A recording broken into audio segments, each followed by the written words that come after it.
Namaskaram, Sadhguru. Hope you're well, and I hope you're having the most amazing, fulfilling journey. I can't wait to get back on the road myself, to be honest. So, I have a question for you, and my question is that India is the birthplace of yoga. We were the land of enlightened beings.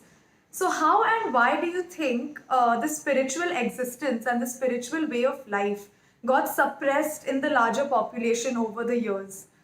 Because here we are a large population trying to rediscover and relearn the spiritual way of life. And also, do you think it's possible that over the course of time we might again forget or unlearn the spiritual existence? Yes, that's my question. Thank you. Namaskaram, Barka. Well, about why in India the spiritual process and yoga has gone down, or to some extent, and why it's blossoming everywhere else. Though India is the origin for sure, it's important to understand that historically India has gone through a raiga of invasions, occupation, and invasions have always tried to control and manage people by imposing their religions, by imposing their culture, their language, in the process very systematically destroying the spiritual strength of the nation. Well, some of the rulers have openly mentioned, it's recorded statements, where they clearly say, unless we destroy India's spiritual strength, we cannot really rule this country. So there has been a systematic effort, but in spite of that, after over 1,000 years of invasions, we have still retained quite a bit, and now we are spreading to the whole world. Well, just some time ago, it was such that if you go into an Indian village, they would not have heard of the word yoga, but they would have heard of Coca-Cola. Here I am in Sedona, this is an antique Coca-Cola dispenser. So the marketing of Coca-Cola has been so effective, but we have been shy to market what is valuable to us, what is most useful to human beings. We think the moment we market, something has become corrupt. I am also facing this all the time, why should you market yourself? It's not about me, it's about you. How do you know there is something valuable? My way of looking at life is, if there is water in my well and you are thirsty, I think it's my business to go on my rooftop and shout that there is water here. But you think you're very civilized and you won't say anything. If people die of thirst, let them die of thirst, that's not your business. I am not that kind of a human being, my humanity overflows, so I scream.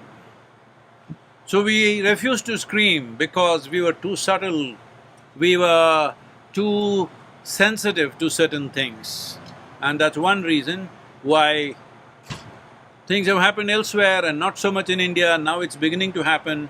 Well, ever since the International Yoga Day was declared by the United Nations, as our Prime Minister kind of pushed it in the UN for the first time, and now there's an International Day of Yoga, the entire world largely knows about at least the word yoga, even if they do not know the process, even if they do not practice.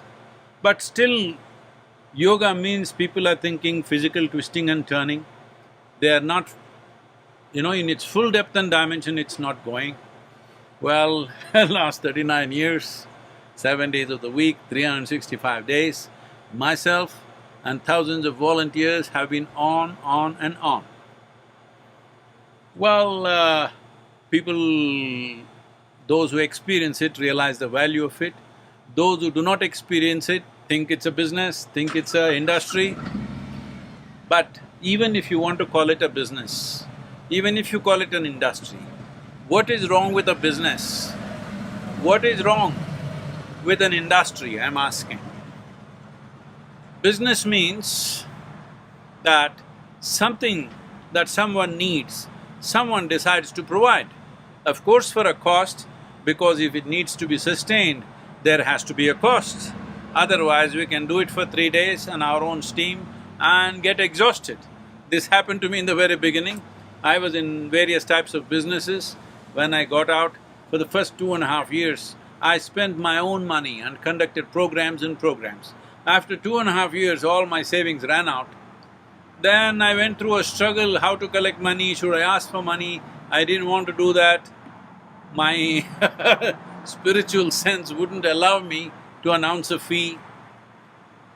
So various things we did, but then in the end we saw the best thing is that even to get people's commitment to practice, it's very important that they also understand there is a price to it. Price is not for individual profit, but to sustain the service, there is a price. And if we are no more shy of such things, then we can see it can go international everywhere in the world. Above all in India, it can happen in a big way. Our programs are entirely free in rural areas, but in urban areas they have to pay, depending upon what kind of premises they want to learn yoga in, what kind of premises they want to go through inner engineering in. Accordingly, we charge them because the premises costs. So if we give up this shyness of charging for a service, we were even paying service taxes till recently, till yoga was exempted some time ago. Till we give up this shyness, we will not spread it across. Coca-Cola has gone to every village in India. Yoga must go to every village in India. That's our mission. We will take it there. If the urban people pay for it, rural people will get it free